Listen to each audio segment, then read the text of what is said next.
Today, Giulia joins the podcast. I met her when I applied for a position in her team, and I didn't get the job, but I got a few dinners talking about mental health. Mental health is one of the topics in which Giulia spends most of her time, in her team, in volunteering, and at university. Thank you very much, Giulia, for joining this adventure.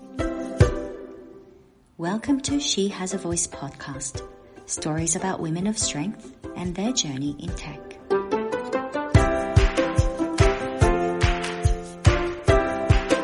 So Giulia, you're currently working at Amazon in the program manager topics, but also in brand protection. So maybe basic question, what is a program manager? Yeah, I think that it's not that easy to explain the program manager job. It depends always from the company. In the case of Amazon and what I am doing, a program manager is simply a person that manages different projects at the same time. Okay. So we do not manage a specific product as a program manager, but usually we manage the project tied to those particular products. So I'm part of the brand protection team, and my role is expanding the brand protection programs of Amazon worldwide. What does it mean? It means that every time that Amazon opens a new store somewhere, so they wanted to open a new shop for customers, my team is the one leading the effort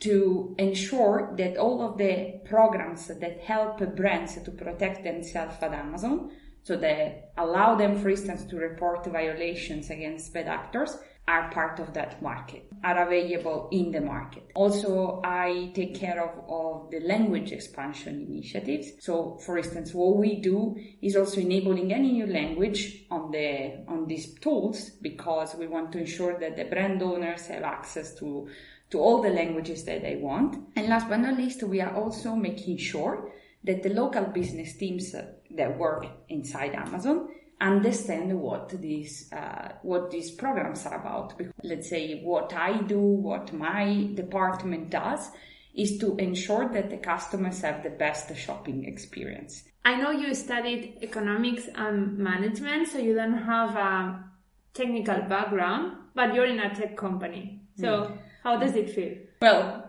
yes, it's true. So my university studies are not technical and not scientific. And yes, it's true. I'm not technical, but I have management skills. So what I learned through the university is how to manage projects and making sure that they are delivered at the right time and with the right, prerequisites.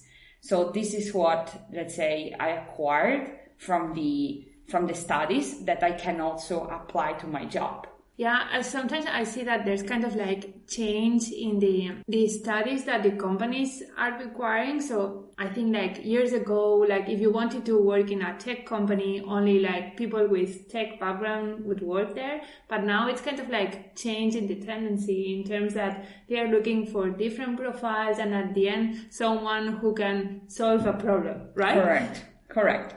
Exactly. This is what happens. At Amazon, we have such a variety of backgrounds and studies that it's hard to find the right profile that has to be here based on the studies, So I know you have a team, you have several people in your team and also in different countries, and something that I like to highlight, women like you that are in tech companies, and that unfortunately we are not so many. And also what we have seen is that in leadership positions, it's even more difficult to find women. So how is it for you? Yeah, well, it feels like empowering, I have to say. I like the fact that, yes, I'm a woman and I'm a manager and I lead a team of 7. And I mean, it's not a huge team, but still, I feel like very accomplished for, what I have, and for the people in my team, because they are amazing. I have to say, well, my team of 7, 6 are women. So, I try, to ensure that we have, the diversity inclusion that we look at, that we always ensure to have, because it's important to have not only, different set of skills, of studies, but also backgrounds and cultures, and, having people from all around the world. That is so important. And, at Amazon, we have such an international company that, within my team, again, as I said, 6 women, and then there is 1 man, and we have 7 different nationalities. So we try to diversify, more on the national part. I mean, yes, I think that I'm a kind of like my team can be considered as an outlier, unfortunately, in the tech industry, because yes, the presence of men is still high, but we are, step by step getting there. And again, companies in general, and again, this is my personal thought, have to hire people based on their skill set, based on their background, making sure that, we do not look at gender, right? But rather we look at the person and the capabilities of the person. But of course, in this sector, we need also to pay a little bit more attention to the fact to make sure that women have the voice, right? Exactly. Because it's not just about the women that have, to recognize the other women in leadership positions, but also the men. The men have to be the allies, right? Mm-hmm. And then now, we're talking a lot about, women and men, but of course then gender, the gender fluidity here is super always important. And so everyone should be feeling that despite your gender, you can be whoever you want, right? But yes, I feel that my team is very satisfied with, let's say, my leadership, my way to take care of them, because, without a good team, without people that believe in you, that believe in the cause, you cannot do it properly, your job. And they are human first, and then they are, employees, right? So human part has to always come first, and then we can talk about employees and business, right? Do you think that this is part of the Amazon culture, or is it something like personal touch? So I have to say a little bit of both, because again, at Amazon, we have the 16 now leadership principles, and, ownership is one of those. So you have to be the owner of what you do. You have to believe in it, and also having backbone, disagree and commit, for instance. What this principle teaches you is that sometimes you can disagree, You have a voice, you can speak of whatever you are happy about it or not happy. Sometimes, unfortunately, yes, you have to stick to the goal, so you have to commit. But yes, so I think that this is something that the companies promote. I guess that these principles are the ones that you must learn if you want to apply to Amazon, right? Correct.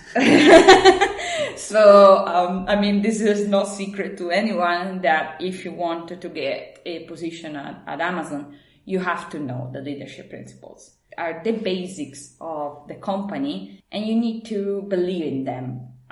Otherwise, and also, yes, for your interview process, it's important that the person find out examples that can be related to the leadership principles.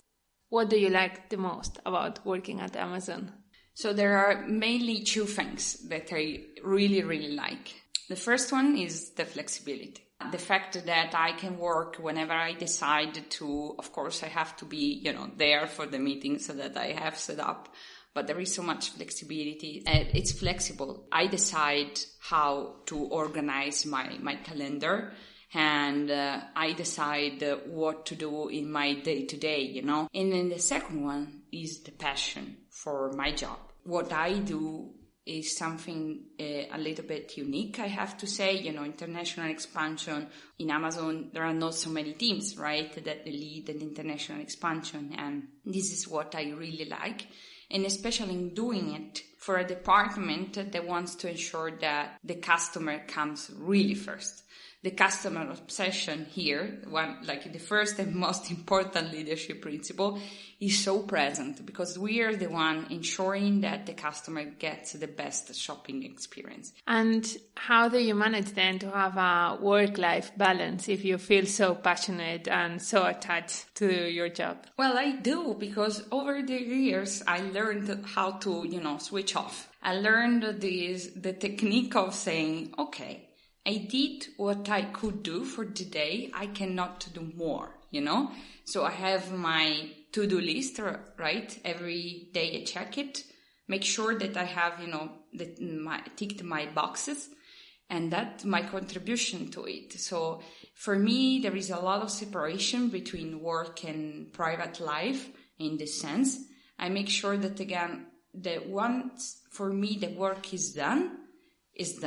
And so then it's going to be next day, right? So I think that having this kind of really break, this pause, this switching off, it's really important to ensure your work-life balance. And most important, you have to have respect for your private life. Work is not everything in life. And personally, I don't think that working, beyond the usual, 8 hours. I mean, actually is a little bit even outdated to speak about 8 hours. I think that, again, we need to speak per task, right? You have your task list per day, you accomplish the task list, fine.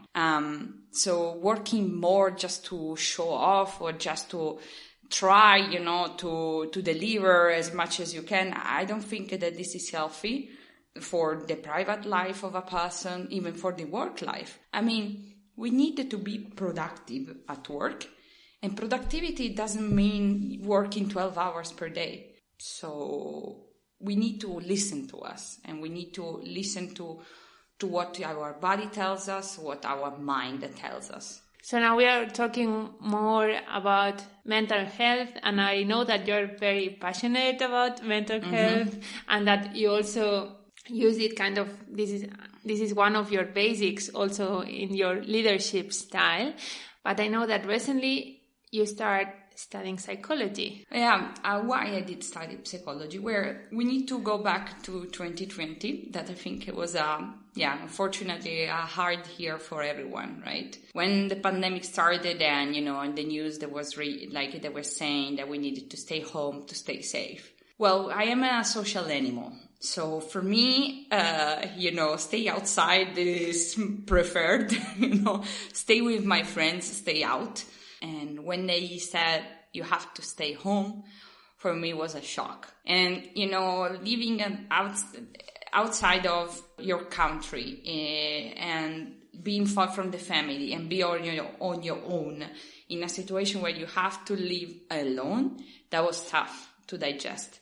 And that, make me understand that probably there were some unresolved issues inside myself. And I decided then to exploit therapy, so psychological therapy. And then I started to get better with the therapy, with also meditation, yoga. So these exercises that can help me to relax my mind and to understand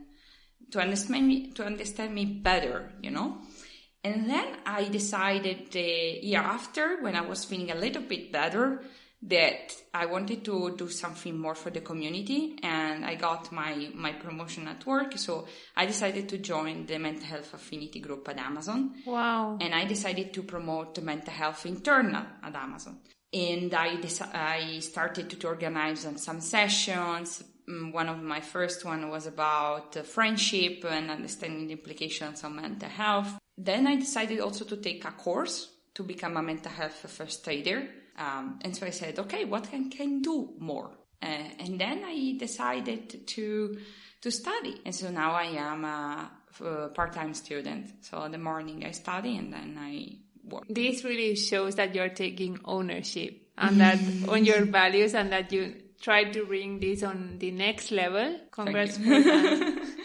But I think that in general, it's very common to see people with burnout. Everyone is tired at work. Why do you think it's happening? So according to some researches, also the pandemic unfortunately influenced the burnout and the rise of the increase of the burnout. I think that also another thing is that we are getting more and more competitive among each other and also with ourselves. And sometimes we are really having our time to define our limits, our personal limits. And so we have some expectations that they do not quite match with what we can deliver. And we think that going beyond, that we're pushing always the limit a little bit further, this could help.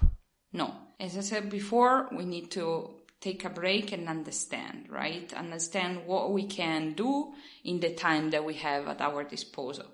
So we cannot always think of, pushing the limit further, but rather listening to ourselves. And I also noticed that sometimes, well, especially women, right? They have our time to put boundaries, right? To ask, can I please have less projects, right? So the ask and the boundaries, unfortunately, is hard. It's harder and harder to set it up. You know a lot about mental health, but how do you use this in your daily work and also as a manager at Amazon with your team? First of all, I show openness. So that's the most important thing and the first one to do, to always ensure that your employees have a safe space where to speak. And I ensure to listen to them. So if, for instance, their mental health is not a state as they wish to have, they can talk to me about it. Of course, I'm not a psychologist, so I recommend them, to redirect those questions to a specialist in case there is a need, of course.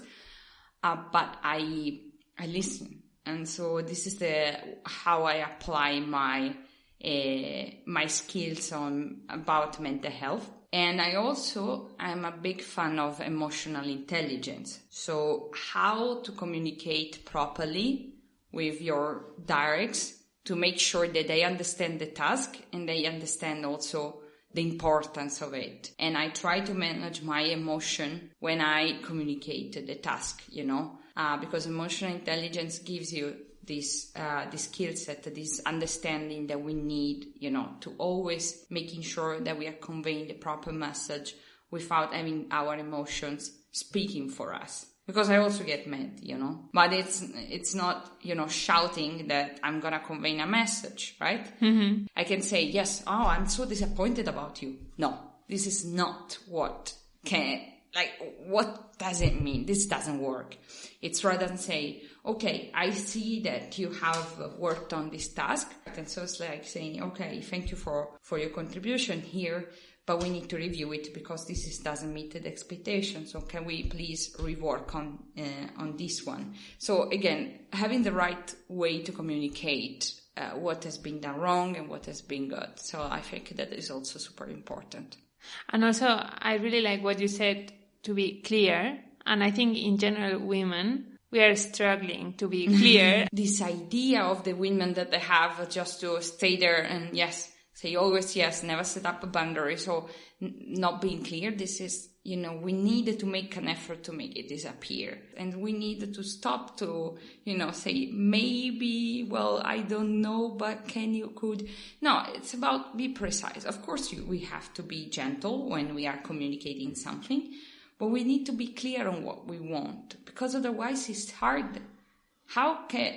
Sometimes even with partners, right? It happens, oh yeah, I would like that, we complain maybe with friends, oh yeah, I would like that he would bring me more to the cinema, right? Why don't you tell him directly? Why don't you do that? We should think that we need to communicate clearly what we want. And then, our life gets so much easier. Exactly. And also talking about emotional intelligence, now that we are working from home most of the time, people don't put the camera. And I think that this has impact on the emotional intelligence because you cannot see how the other is reacting, right? What do you think about that? I think that, we like the cameras allows you to, be more free, kind of, right? So that we are not showing off our reaction to that, right? It's more about the emotions in this case rather than the intelligence. The intelligence is more related to how you manage your emotion. And in this case, the intelligence is more the keeping the camera off, right? Because you're keeping the camera off, so you're not showing your emotion, right? So you decide to take the action of not showing your emotions by eliminating yourself from the camera. Well, I think that this is the people that do not feel comfortable to turn on the camera, they should be led to don't turn on the camera, Yes, it's true. Body language is important. Actually, body language represents the 70% of the message that we are conveying. It's like you understand more from me now moving my hands because of my, nationality. Personally, I think that it depends. Also, there are even studies that they show that not always is a good choice to have the camera on. For instance, if you have a meeting with 30 people at the same time, all of us, all the 30 people, the camera on, it might be tricky. And also kind of distracting for the mind. Oh. The mind is not able to focus very well. A one-on-one, the first time, especially when you meet a person, would be always courtesy, right? To show your face on. Let's leave it to the people to decide that. I know, Giulia, that also you need to have a really work-life balance because a part of studying psychology, you're also doing volunteering and that you are working with an organization called Le Bund. Could you tell us more about this organization? It's a very nice NGO based out of Munich. That what Le Bund does is promoting intercultural exchange between senior citizens and immigrants. So we really work hard to make sure that the immigrants get integrated into the Munich society and that the senior citizens, they defeat the loneliness. We do that by promoting a project called the Salo Project, where we organize activities where the senior citizens and the immigrants can meet and do stuff together. For instance, even cultural nights where everyone cooks something and even walking around the park of the city. And also we have another project that is called Bunte Briefe, that is an exchange, like a letter exchange project. So basically, we create a match between an immigrant and a senior citizen, and then we make sure that the two of them exchange letters. Now maybe let's talk a little bit about women and leadership, and maybe a tricky question. What is leadership for you? So every time that I think of leadership, it comes into my mind this set of people, that they are pulling something together, that they are pulling blocks all together. There is this, image all around, like LinkedIn post that explain the difference between a boss and a leader, right? And so the boss is who stays on the block and let, the employees pulling the blocks, right? And in the case of the leader, there is the person up front that is giving the directions where to bring the blocks, but it takes the blocks as well. It pulls, like he, she, them, they pull the blocks all together. And so for me, leadership is that. Leadership is leading, like showing the way, like showing that there is that path in front of us and providing the guidance to reach that. But we are all, having the same objective. So that's what leadership means to me. Doing some research, I found that in tech companies, they say like that around 30% of the employees are women. But when you take a look into leadership positions or women that are developing the products or even making decisions about products, this percentage is reduced to 6 to 17%. Why do you think that? Well, I know now maybe I might sound a little bit, generalistic, so to say, but unfortunately it's society.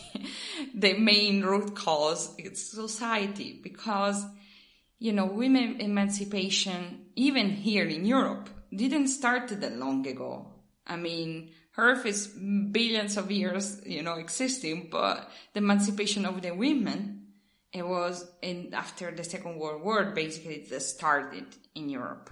I mean, before that, women couldn't even vote. And this is, for good, this changed, right? Especially in the developed countries. But there are still some countries out there that unfortunately, they are not there yet. And this is scary.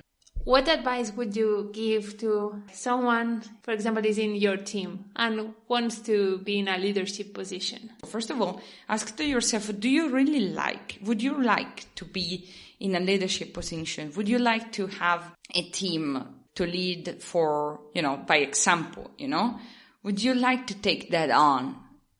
Or maybe you prefer the individual contributor career. So first of all, ask yourself if you'd like to pursue it. And then the other advice is make sure that you have the support that you need, because you cannot do this alone. And then another aspect is that you need to listen. You can become a good leader only if you listen.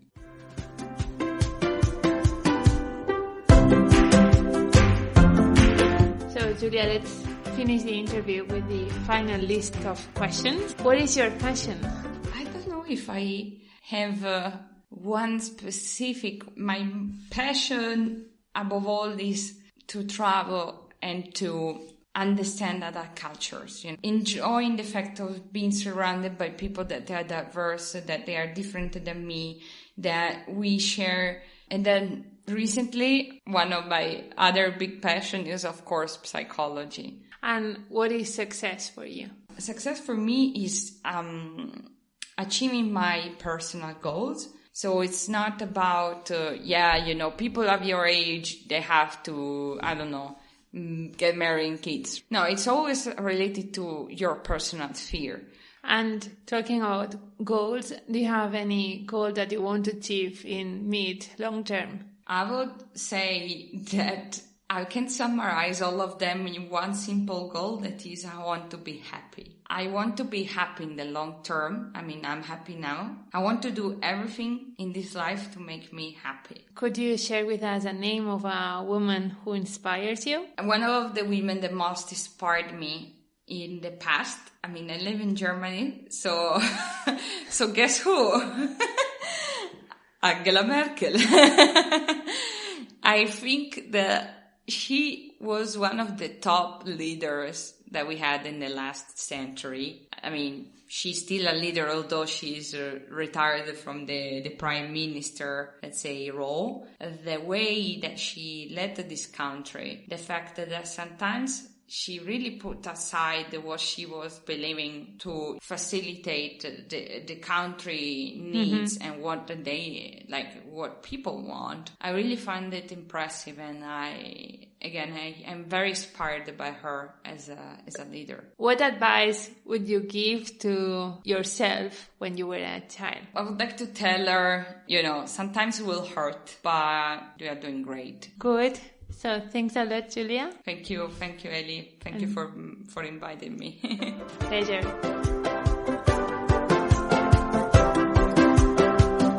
I hope you liked this interview with Giulia. I certainly learned more about mental health and what it means working at Amazon. If you liked this episode, please don't forget to subscribe and give me a like. Thanks. Ciao.